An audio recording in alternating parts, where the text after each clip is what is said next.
या बातमीचे प्रायोजक आहेत हॉटेल रसोईघर. व्हेज नॉन व्हेज जेवण मिळण्याचे सोलापुरातील एकमेव ठिकाण हॉटेल रसोईघर. जय हिंद नगर, ITI कॉलेज जवळ, विजापूर रोड, सोलापूर. भिवंडी येथील महालक्ष्मी ज्वेलर्स बाहेर गोळीबार करणाऱ्या 2 आरोपींना शहापूर पोलिसांनी उत्तर प्रदेश येथून अटक केली आहे. 21 डिसेंबरला रात्री 9:15 वाजता भिवंडी येथील शहापूर बाजारपेठेतील महालक्ष्मी ज्वेलर्स मध्ये काम करणाऱ्या दिनेश कुमार चौधरीवर 2 अज्ञात व्यक्तींनी गोळीबार केला होता. यात त्यांचा मृत्यू झाला होता. या घटनेत त्यांच्या हातातील बॅग घेऊन चोरटे पसार झाले होते. दरम्यान 2 आरोपींना उत्तर प्रदेशातील कौशंबी जिल्ह्यातून अटक केली आहे.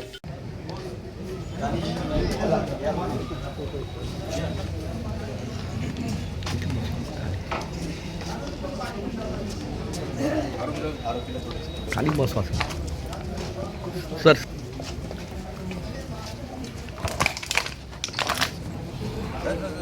खाली खाली बस आणि मागे आम्ही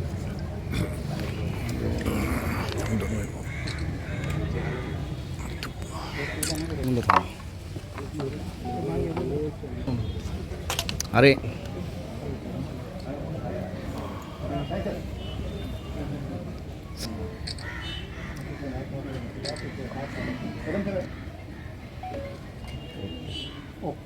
मागच्या वर्षी 21 तारखेला म्हणजे 21/12/2024 रोजी अप्रॉक्सिमेटली 9:15च्या दरम्यान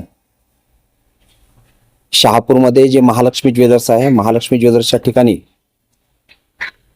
काम करणारा दिनेश चौधरी नावाचा जो युवक आहे, त्या दिनेश चौधरी नावाच्या युवकावर फायरिंग झालं होतं आणि फायरिंग होऊन त्या ठिकाणी त्यांचा मृत्यू झाला होता. त्याच्यामध्ये त्यांच्या हातातली जी बॅग होती ती बॅग हिसकावण्यात आली होती. त्या अनुषंगानं शहापूर पोलीस स्टेशनमध्ये आमच्याकडे गुन्हा दाखल आहे आणि त्या गुन्ह्याच्या अनुषंगानं तपास करताना त्याच्यामध्ये पूर्ण ठाणे ग्रामीण जिल्ह्यामधली जी टीम आहे त्या टीमनी अथक परिश्रम करून वेगवेगळ्या प्रकारचे टेक्निकल अनालिसिस असेल, इतर काही CCTVs असतील, त्याच्यामध्ये दिवस रात्र मेहनत करून हा गुन्हा जो आहे हा गुन्हा उघडकीस आणलेला आहे. ह्या गुन्ह्यामध्ये 2 आरोपी जे आहेत ते अरेस्ट करण्यात आलेले आहेत.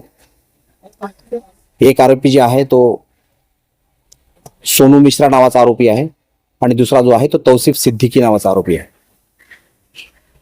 सोनू मिश्रा या आरोपीला सुद्धा पुढे दोन्ही आरोपींना 13 तारखेपर्यंत आमच्याकडे PCR मिळालेला आहे. त्या अनुषंगाने आम्ही तपास करत आहोत. आणखी याच्यामध्ये काही आरोपी निष्पन्न आहेत. त्या आरोपीच्या अनुषंगाने सुद्धा टीम जी आहे ती UP मधल्या कौशंबी या जिल्ह्यामध्ये टीम आहे. तिथल्या स्थानिक अधिकारी, STF असेल, अशा सगळ्यांच्या मदतीनं आम्ही ती पुढची कारवाई या ठिकाणी करत आहोत. भिवंडीमध्ये काही दिवस थांबले होते. एकंदरीत त्याच्यामध्ये जे आहे नुरीनगरचा जो एरिया आहे त्या नुरीनगर एरियामध्ये ह्या आरोपीला एकाने शेल्टर दिलेलं होतं, म्हणून तो दुसरा आरोपी जो अटक केलेला आहे त्यांच्यावरती पण पूर्वीचे गुन्हे आहेत आणि याच्यावरती पण काही गुन्हे आहेत आणि त्या अनुषंगानं याचा तपास जो आहे तो पुढचा चालू आहे. हा, मी तेच सांगितलं आपल्याला की ह्या दोन्ही आरोपींवर जुने गुन्हे आहेत. त्या ठिकाणी जे कौशंबी नावाचा डिस्ट्रिक्ट आहे त्या ठिकाणी जे पोलीस स्टेशन आहे त्या पोलीस स्टेशनचं नाव मी तुम्हाला सांगतो, मंजनपूर म्हणून आहे. तर त्या मंजनपूरच्या ठिकाणी जे आहे ते यांच्यावरती गुन्हे दाखल आहेत आणि ते गुन्हे दाखल असलेले त्याच्यामध्ये मर्डरचा गुन्हा आहे, त्याच्यामध्ये 307 सारखे गुन्हे आहेत, आर्मशॅक्टचा गुन्हा आहे. आणि त्या अनुषंगाने त्यांच्यावरती पुढची कारवाई पण जी स्ट्रिक्ट आहे ती आपल्या अनुषंगाने या ठिकाणी करण्यात येईल. त्याचा मोटिव्ह काय होता आणि उद्देश तर क्लिअर रॉबरीचा. ज्या आरोप्यांना जे पकडण्यासाठी जी टीम गेली त्या टीमचं तुमचे जे साथीदार जे आहेत तुमचे ऑफिसर त्यांचे नाव काय ते तुम्हाला प्रेस नोटमध्ये मिळतील सगळ्यांचे. साहेब किती दिवसांपासून ते पालक ठेवला होता त्यांनी ह्या प्रकरणासाठी? याच्यामध्ये जे आहे ते बेसिकली काही सुरुवातीचे 5-6 दिवस जे आहेत, सुरुवातीचे 5-6 दिवस आता आम्हाला तपासामध्ये अद्याप निष्पन्न झालेले आहेत.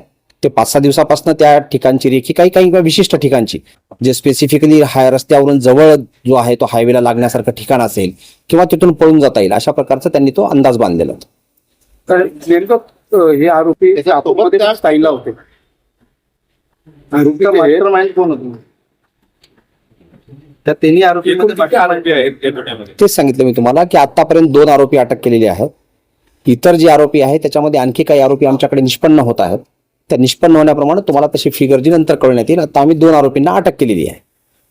त्याने जे शस्त्र वापरले होते ते आपण आपल्याकडे शस्त्र आणखी अद्याप आमच्याकडे रिकवर झालेलं नाही. आम्ही त्या अनुषंगानं जे आहे ते शस्त्र जे आहे ते कुठल्या ठिकाणी ठेवलंय, काय आहे, त्याच्यामध्ये पुढचा तपास काय तो तपास आणखी तुम्हाला कळण्यात येईल. गाडी आम्ही रिकवर केली. बॅग नाही, त्याच्यामध्ये जे इतर साहित्य जे आहे त्याच्यामध्ये जे त्यांचं जे साहित्य गेलेलं होतं त्या साहित्याच्या अनुषंगानं जे आहे ते तुमचं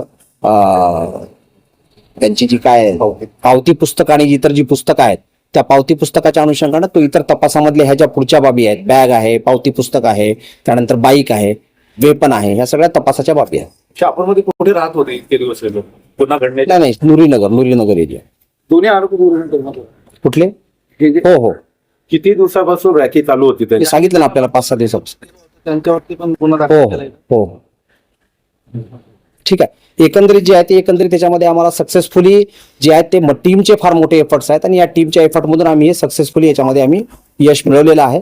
आणि महत्वाचं जे आहे ते टीमचं फार मोठे एफर्ट आहेत. पूर्ण जिल्ह्यामधले सगळे याच्यामध्ये अधिकारी अंमलदार जे लागलेले होते, ऍडिशनल SP असतील, SDPO आहेत, PI आहेत, दुसरे SDPO आहेत, LCBP आहेत, किंवा इथला प्रत्येक कर्मचारी जो आहे टीम मधला होता, प्रत्येक अंमलदारांनी याच्यामध्ये यांनी फार मोठं याच्यामध्ये काम केलेलं आहे. CCTV नॉर्मल बघण्यापासून आणि एकंदरीत जे आहे ते दिवस रात्र मेहनत करून हा गुन्हा उघडकीला आलेला आहे. आणि त्याच्यामध्ये जे आहे ते काय म्हणतो त्याला आपण आम्ही सक्सेसफुली जे आहे ते अशा प्रकारचं सामान्य जनतेमध्ये जो आहे तो विश्वास निर्माण झाला पाहिजे. त्याचबरोबर इतर कुठल्या लोकांमध्ये अशा प्रकारची भीतीची भावना निर्माण नाही राहिली पाहिजे. ह्या अनुषंगाने सुद्धा आमचे प्रयत्न आणखी चालूच आहेत. आणि हा गुन्हा उघडकीस आल्यामुळे सामान्य माणसाला त्याच्याबद्दल आणखी ठाणे ग्रामीण जिल्हा असेल किंवा महाराष्ट्र पोलीस असेल किंवा पोलीस दलाबद्दल असेल, एकंदरीत पोलीस दलाबद्दल तो विश्वास सार्थ करण्यामध्ये आम्हाला वाटतं की आम्ही यश मिळवलेलं आहे. आणि याच्यापुढे सुद्धा कामगिरी जी आहे ती अशीच राहील. सोलापुरातील प्रसिद्ध हॉटेल रसोई घर, फॅमिलीसाठी खास जेवणाची सोय, विविध पार्टी करण्यासाठी उत्तम ठिकाण, सुसज्ज, प्रशस्त व स्वच्छ वातावरण, चिकन दम बिर्याणी, मटन दम बिर्याणी, मटन रोज मिळण्याचे एकमेव ठिकाण हॉटेल रसोई घर. 26 जानेवारी पर्यंत खवयांसाठी खास ऑफर. चिकन मंदी फक्त 799 रुपये, रान मंदी 1299 रुपये, अल्फा मंदी फक्त 799 मध्ये, तर दम मुर्गा फक्त 699 रुपयांमध्ये. पार्सल आणि ऑर्डरची सोय, व्हेज नॉन व्हेज जेवण मिळण्याचे सोलापुरातील एकमेव ठिकाण हॉटेल रसोई घर, ब्लॉक नंबर 1, जय हिंद नगर, ITI कॉलेज जवळ, विजापूर रोड, सोलापूर. कॉन्टॅक्ट 9209942341, 9518348788.